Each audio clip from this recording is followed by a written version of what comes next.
Ya, pemirsa, audiensi bersama para tersangka kasus ijazah Jokowi tidak berjalan mulus. Bahkan Roy Suryo dan dua rekannya keluar ruangan setelah dilarang bicara karena statusnya sebagai tersangka.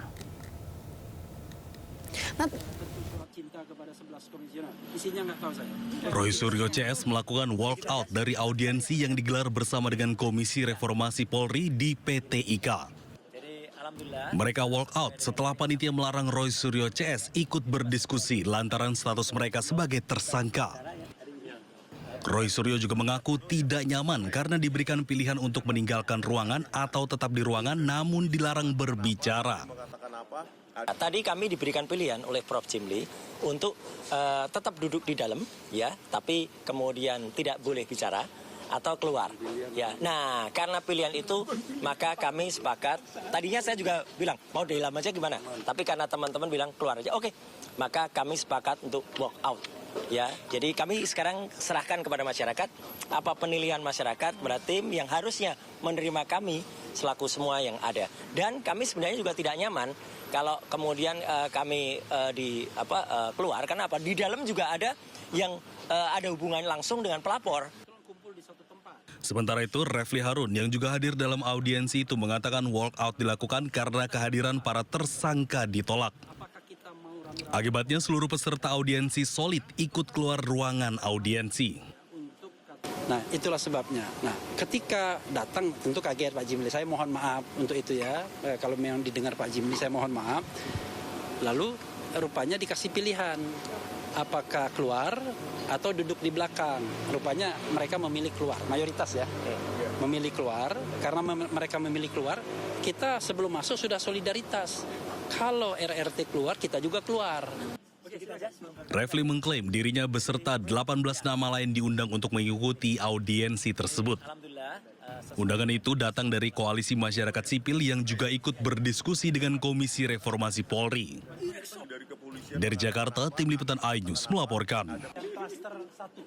Pemirsa, Komisi Percepatan Reformasi Polri menerima masukan dari kubu Roy Suryo CS terkait kasus ijazah Presiden RI ke-7 Joko Widodo. Usulan mediasi pun mencuat.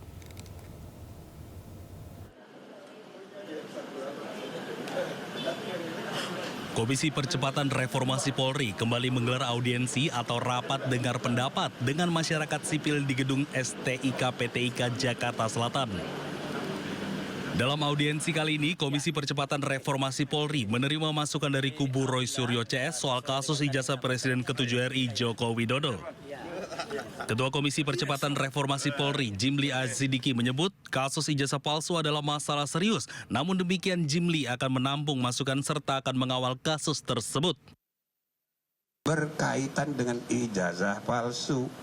Jadi saudara, ijazah ini adalah masalah serius di Indonesia ini. Jadi mudah dipakai untuk alat persaingan politik. Dan yang kedua, ini tandanya administrasi perijazahan kita, administrasi organisasi dan lembaga publik pemerintahan kita masih sangat buruk.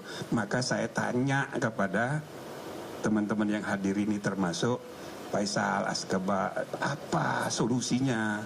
Coba dipikirkan, kita mau bantu walaupun mereka tidak hadir. Karena ketidakhadiran itu karena kesepakatan kami harus dihormati. Ya, bukan kalau ketemu saya pribadi, ketemu Pak Mahfud boleh, nggak ada masalah. Tapi rapat tadi nggak bisa, kami udah putus gitu loh. Ini merupakan rapat dengar pendapat kedua yang dilakukan Komisi Percepatan Reformasi Polri dengan masyarakat sipil. Sebelumnya, komisi telah menyerap aspirasi dari Gerakan Nurani Bangsa untuk membuat Polri lebih baik. Tim Liputan iNews melaporkan. Ya, sementara itu pemirsa, Ketua Komisi Reformasi Polri, Jimli Azidiki meminta Roy Suryo CS tak hadir dalam audiensi karena berstatus sebagai tersangka. Namun akhirnya mereka tetap diizinkan hadir dengan syarat tidak berbicara atau meninggalkan ruangan. Kesimpulannya lebih baik 3 orang itu, bahkan tadi lebih ternyata 4 orang itu kita minta tidak ikut. Tadi malam saya sendiri sudah WA ke Refli Harun. Saya sampaikan ini kesimpulan rapat itu sebaiknya nggak usah. Jadi tolong dikasih tahu, nggak usah datang.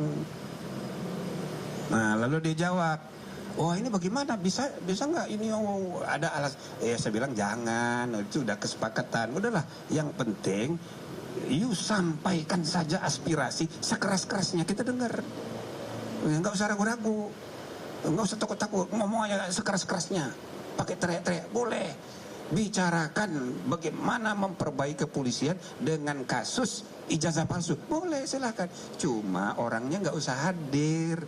Saya sampaikan begitu. Nah, ternyata kalau menurut dia tadi, dia tidak beritahu kepada yang 3 orang, Roy Suryo, Tifa Fauzia sama Rismond, tidak diberitahunya. Maka tentu saja kaget ini kan, Tifa, ya kasihan juga. Saya merasa, waduh bagaimana ini. Nah, akhirnya ya kita kasih kesimpulan begini, apa mau duduk di luar saja atau ya udah pindah ke belakang tapi nggak boleh bicara. Mereka ini ya pejuang, iya kan, sebagai pejuang, oh dia nggak mau keluar WU gitu loh.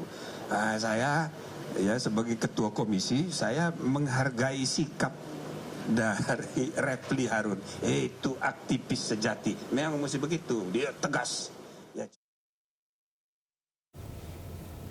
Pemirsa, KPU Solo membantah pernah memusnahkan ijazah Presiden ke-7 Republik Indonesia Joko Widodo. Pihaknya bahkan menyebut masih menyimpan dokumen ijazah itu.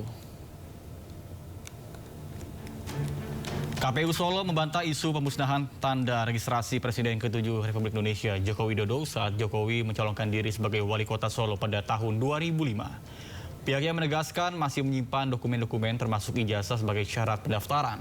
Bahkan KPU Solo juga menjelaskan hanya buku agenda surat masuk saja yang boleh dimusnahkan secara administratif. Jadi saya mohon maaf.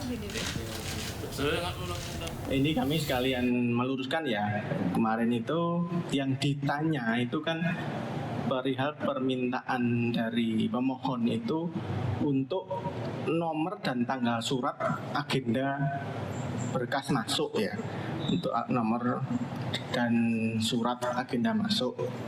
Nah itu kami juga belum, apakah yang dimaksud itu buku agenda seperti ini misalnya ya.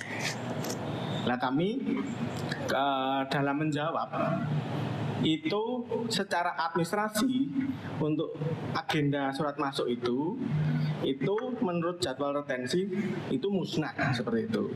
Jadi bukan berkasnya pendaftaran Pak Joko Widodo itu kami musnahkan, bukan. Jadi itu kami dalam menjawab itu secara administratif itu sudah dapat dimusnahkan seperti itu. Pemirsa, DPR RI resmi sahkan Kitab Undang-Undang Hukum Pidana. KUHP baru akan berlaku pada 2 Januari 2026. Kami minta persetujuan fraksi-fraksi terhadap rancangan undang-undang tentang Kitab Undang-Undang Hukum Acara Pidana. Apakah dapat disetujui untuk disahkan menjadi undang-undang? Setuju. Terima kasih. Revisi KUHP resmi disahkan. Peresmian dilakukan pada sidang paripurna ke-8 masa persidangan 2 tahun 2025-2026. DPR tegaskan revisi KUHP sudah melalui pembahasan mendalam dengan sejumlah perwakilan sipil dan ahli. Menteri Hukum Supratman Andi Aktas memastikan KUHP yang baru saja disahkan akan berlaku pada 2 Januari 2006 mendatang. Berlakunya KUHP ini akan bersamaan dengan Kitab Undang-Undang Hukum Pidana atau KUHP yang sudah lebih dahulu pengesahannya. Yang jelas bahwa dengan berlakunya KUHP kita di tahun 2026, 2 Januari yang akan datang, sekarang KUHP-nya juga sudah siap. Jadi otomatis dua hal ini, hukum material dan formilnya itu dua-duanya sudah siap. Sementara itu Komisi 3 DPR RI klarifikasi atas informasi yang beredar terkait KUHP yang baru. Semua fraksi menyadari bahwa penyadapan itu harus diatur secara hati-hati dan harus dilakukan dengan izin pengadilan. Pertama, penangkapan itu harus dilakukan setelah adanya penetapan tersangka. Penetapan tersangka itu tentu mensyaratkan dua alat bukti, ya. Lalu penahanan itu ya syaratnya ini jauh lebih berat, ya. jauh lebih objektif dibandingkan dengan apa yang diatur di KUHP Orde Baru. Sekarang ini banyak sekali orang menjadi korban KUHP Orde Baru. Lihat misalnya rombongannya kelompoknya Roy Suryo dan segala macam. Itu kan korban KUHP Orde Baru. Kenapa? Ya. Kalau menurut standar KUHP baru, Roy Suryo CS ini penanganan kasusnya bisa dengan restoratif justice. DPR menyebut Kitab Undang-Undang Hukum Acara Pidana yang baru ini lebih berpihak kepada rakyat dan menghadirkan keadilan yang lebih manusiawi. Dari Jakarta, tim liputan iNews melaporkan.